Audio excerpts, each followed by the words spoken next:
New York Governor Kathy Hochul on Monday visited her hometown of Buffalo to promote new investments and projects on the waterfront. Touting tens of millions of dollars in restorations and new buildings, the Democratic governor said that Buffalo will have a new hub for commerce and business. Hochul, who recently won the Democratic nomination to serve a full term as governor, has made her work and roots upstate central to her campaign. Many New York governors have been seen historically as far too tied to New York City at the expense of upstate regions. This perception helped cost Mario Cuomo his seat in 1994, when Republican George Pataki mounted an upset victory during a Republican wave year. While Hochul consistently outpolls her Republican rival Lee Zeldin, she is doing all she can to shore up support within her own stomping grounds to avoid a surprise come Election Day.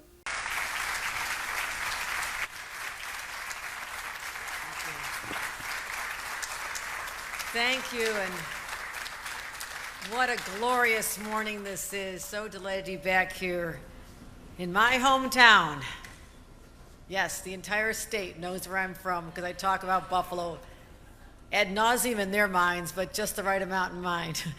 So delighted to be here with all of you on this quintessential Buffalo morning.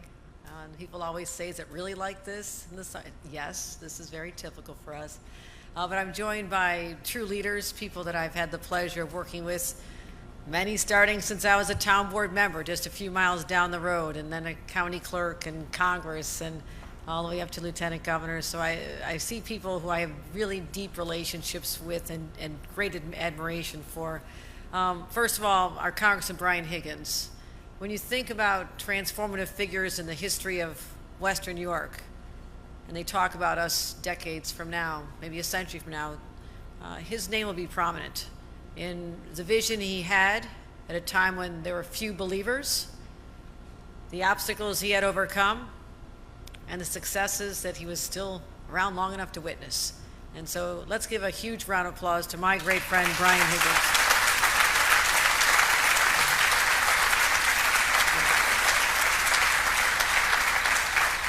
I want to recognize also my leadership team, the professionals who we pulled together a year ago and decided to chart a new course for New York State. And our Commissioner of DOT, Commissioner Dominguez, I want to thank you for spotlighting projects all over the state that are important, but also realizing that we can right the wrongs of the past by using infrastructure dollars. And again, thank you, Joe Biden. Thank you, Chuck Schumer, thank you, Brian Higgins, and others who delivered for us. And in so doing, we can do something that we talked about a little while back, which is reconnect the east side of Buffalo with the Kensington and making that area going to be an extraordinary community once again, rebuilding, bringing it back together. So my point on that, and as well as many projects, Commissioner Dominguez, thank you. Our Commissioner of Parks, Eric Kulisade. Parks people always have fun. I'm usually kayaking with him somewhere, riding a bike, or announcing something fun, and seeing beautiful glamping. I used to grow up in a tent. I didn't know what glamping was. You can have a chandelier in a tent, apparently. So we have great opportunities to really talk about how we can create that human connection with nature through our parks, and that is what you are charged with. And I thank you for what you're doing and the vision we have for the waterfront here as well. John Kamel, the chair of the Power Authority. Tremendous leadership, and has generated the power that has given us the resources to be able to continue many projects started long ago, but started still again. And Robert Joya, the chair of the Erie Canal Harbor Corporation. We've done a great deal together, and there's just a transformation that continues to be unfolding before our very eyes. But also much of this gets done because I have great partners in state government. And I don't know if you know how fortunate we are, because I hear about it all over the state, to have the chair of the Transportation Committee, one of our own. That is power. And that power has been exercised to do good. And I want to thank Senator Tim Kennedy. Let's give him a round of applause for what he has done.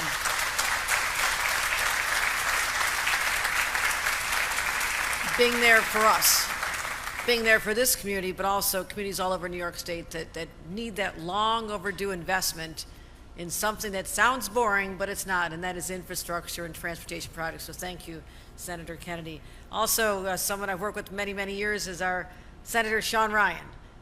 He has brought his heart to his job and is very passionate about the issues that he champions in our state government, and he has a voice to be heard and reckoned with. And so I thank him for his friendship and his advocacy and representation of this area as well. We also are blessed to have so many great Assembly members with us. We have Karen McMahon joining us, and Monica Wallace, and Bill Conrad, and Jonathan Rivera, and Pat Burke. I want to thank all of you for what you do in our capital. I know it's technically a break, but it's really not. I know this is when you really get to work in your districts. And the county executive, Mark Polenkars, again, this region is being transformed. Look what's happening at the former Bethlehem Steel site with investments and a vision from the county of Erie working with all of us. I mean, this is how you change people's lives. It's not just changing a community, it's changing people's lives. And I want to thank you for doing such an incredible job of that as well. Mayor Byron Brown could not be with us today because of the family commitment, but the city has been so vested in these projects as well that we're really making a difference. I think Timothy Hogues is here too. Yes, I thought he was here too. Well, sorry I stole him from you. He is now formerly Buffalo, but now New York State's Commissioner of Civil Service as well. I think I've recognized some key people here, and also my local partners, Randy Hoke and other local government officials are here.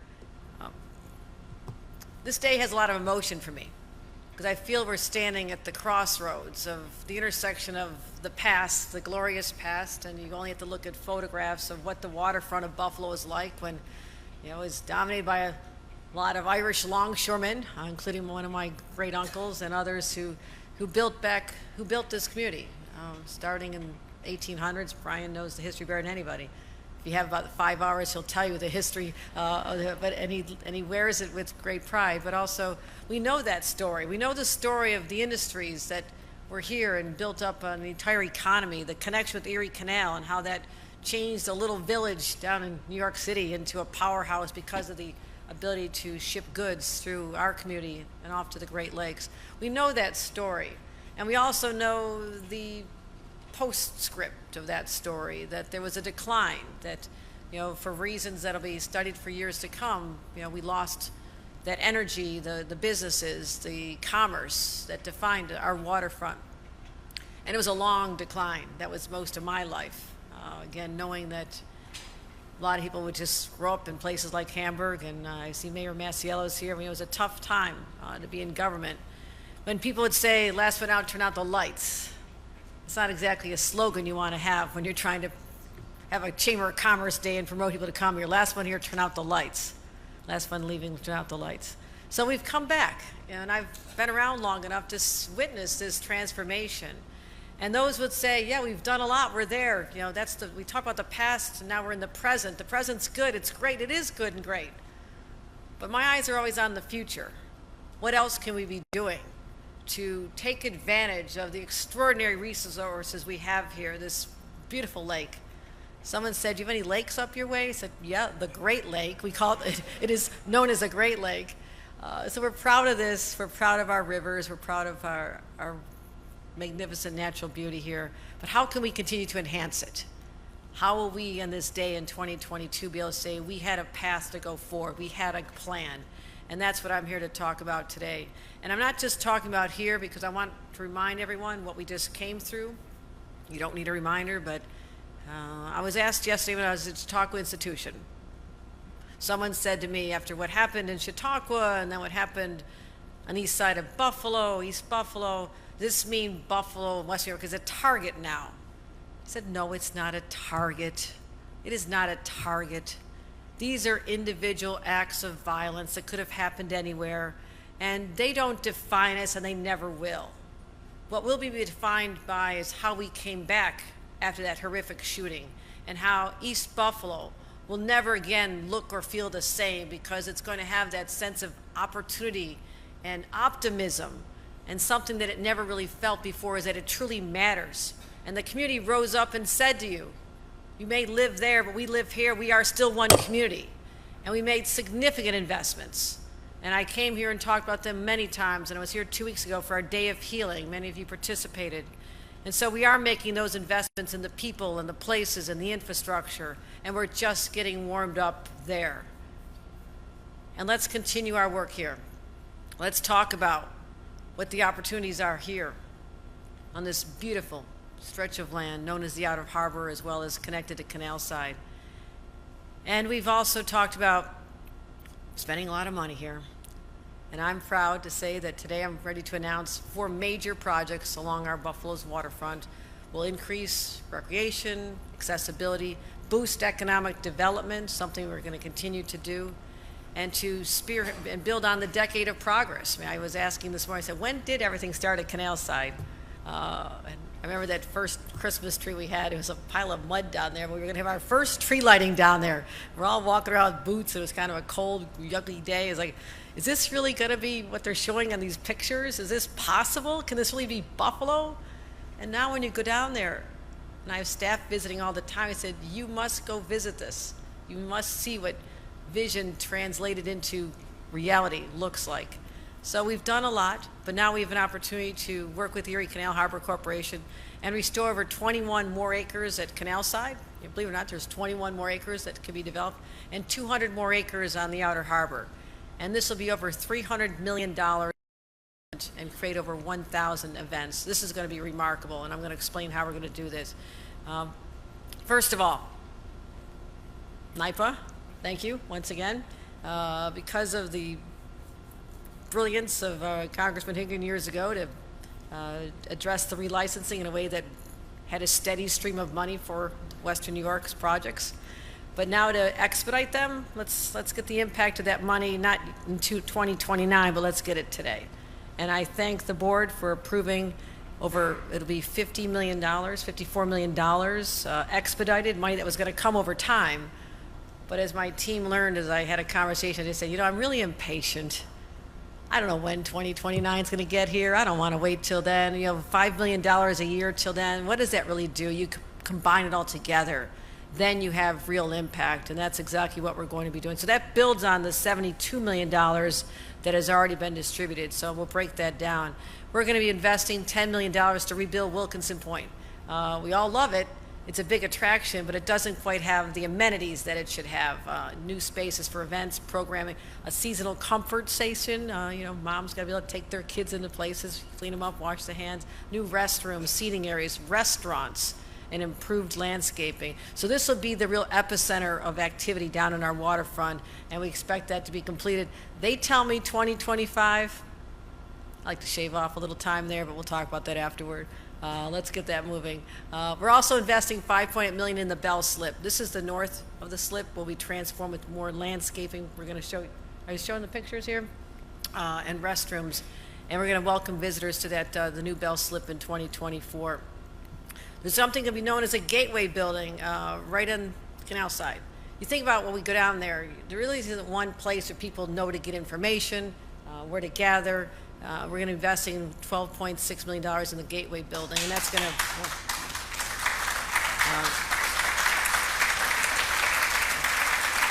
that is going to be the formerly occupied building. It's going to be a home to canal collectors, the line boat offices. We're going to be bringing more passenger freight, passenger cruise ships to Buffalo. What a radical idea! What a radical idea! And we're going to get it done. I remember I was at a meeting of the Great Lakes governors and Canadian premiers up in Quebec, and there was a person who ran a very profitable cruise ship line, and he showed on a map all the places he was coming through. And they came through from the North Atlantic, they came through Lake Ontario, they stopped in Toronto, they came to the Erie Canal, not the Erie Canal, the Welland Canal. I don't even want to say that because we know the history. And then it goes on to Erie, Pennsylvania as their next stop. I said, newsflash, there's a place called Buffalo. And I have a feeling that people find a lot more to do. And I love Erie, Pennsylvania, but there's a lot more to do here. But we have to have the amenities. You have to have a welcome center. You have to have a place people can take showers and be able to get off and have transportation to other places to visit. That's how you bring in people who have the means to be able to spend a lot of money on these trips. They come to Buffalo, they explore. We take them to the Michigan Street Corridor. We let them know the African-American history that's right here. They'll be able to go down to our waterfront and see our naval history and our incredible resources there. There's so much they're going to be able to see, and all we have to do is get them the connections here. So we're focusing on a site that's going to be a welcome center for those individuals as well as others. And so we're also going to be having a one-stop shop for all of our guest services right there. In public restrooms, again, public restrooms are really important, and consolidating all those. And that'll all be just in time for the Erie Canal Bicentennial celebrations, which we kicked off, which will be wrapping up in a couple of years. Also, the Buffalo River Walk. I love to walk. I ride my bike down here. I'm always checking out our opportunities here. And we're going to have a feasibility study for the Buffalo River Walk. We're going to transform that into elevated walkways, fishing piers, docks, promenades, and connect. Here's what we need to do. Connect the outer harbor with canal side. That's the missing link, my friends. We get that done, we can do that as well.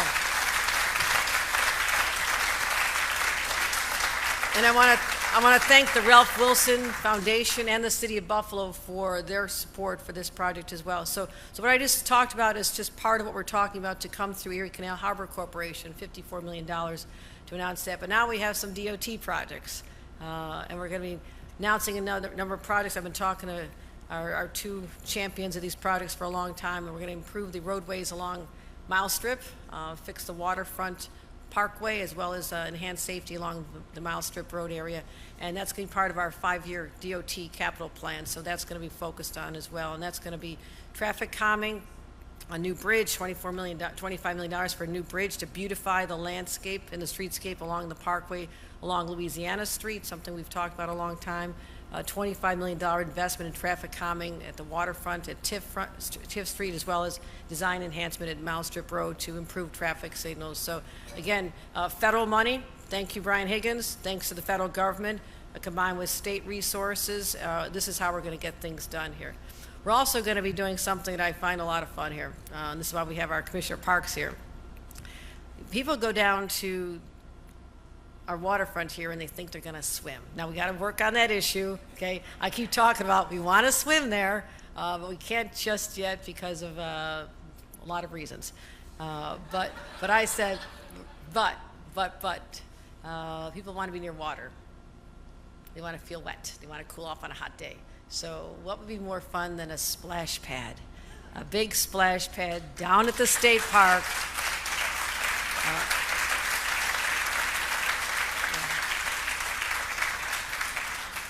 And it has nothing to do with the fact that I have a new grandbaby, okay? And I'm telling you, it's not. But I go down there. You know, Bill and I walked down there even just a few weekends ago just to recharge. This is where you nourish the soul when you're that close to water and you see the beauty. And we just think about that beautiful state park, and it is extraordinary. It is just incredible, and people are just playing everywhere, and kids throwing footballs, teenagers throwing footballs, and babies and playing on the grass with their parents, and kids just riding their bikes. It's beautiful. But I can imagine even more people want to come there. What another magnet this will be to have a really beautiful splash pad. And we even have this crazy vision. Maybe you put a big buffalo at the top of it, and a lot of family photos will be taken there, maybe wedding pictures, I don't know. But we're really excited about just having fun down there as well. So we'll be working on that project. And so that's just going to be unfolding. We're going to get started, jump-starting on that project, and as well as creating nicer restrooms down there. I said, I don't really want to see Johnny on the spots and porta potties down on my waterfront, okay? I think we can do something about that. So we're going to have the right size restrooms to accommodate people, and ultimately have the opportunity in the next phase. We'll talk about that at another time. But I'd love to see little cottages and little buildings to have different kinds of food down there, because people really want to be able to just enjoy the whole experience, spend a whole day there. So I would say between our work with the NYPA projects, canal side, what we're doing with DOT and parks, we're bringing it all together right here, right now. And this is how we have a transformative impact on the next generation, building on the success of the past. And again, we're going to be talking about this building and what's happening there. We got some other projects. I'm not going to say it all today because we have a lot going on. But also the DL&W terminal. I want to let you know we're working very intensely on that. To me, as someone who goes by it all the time, on land and on water, I think that is going to be the crown jewel of what we're doing down there, because it has mocked people for too many years. It's vacant, it's hollow, but you realize the grandeur of its past and how we can bring that back. And the upper floors and the outside deck, I mean, you're only limited by your imagination and what we can do there. So I do believe that as we bring people down, the residents, the out-of-town tourists, the boaters, they're going to come here and have a place to congregate that is just going to be extraordinary, capitalizing on the building itself, the location, but also the vision to have something really incredible going on inside. So this is, again, a continuation of Buffalo's comeback. I don't want to say this is the start, because we've been doing this for a long time, but this is a continuation. I'm really proud to be able to announce these 3 pots of funding sources to really get this going as well as, and as fast, let me re-emphasize to my commissioners, as fast as humanly possible, and I know you'll rise to the occasion. So with that, I'd like to bring up Brian Higgins, who has reflections and thoughts on where we're going, and he has brought many of these projects to me from the very beginning, and today they're going to get done, Brian. Congratulations.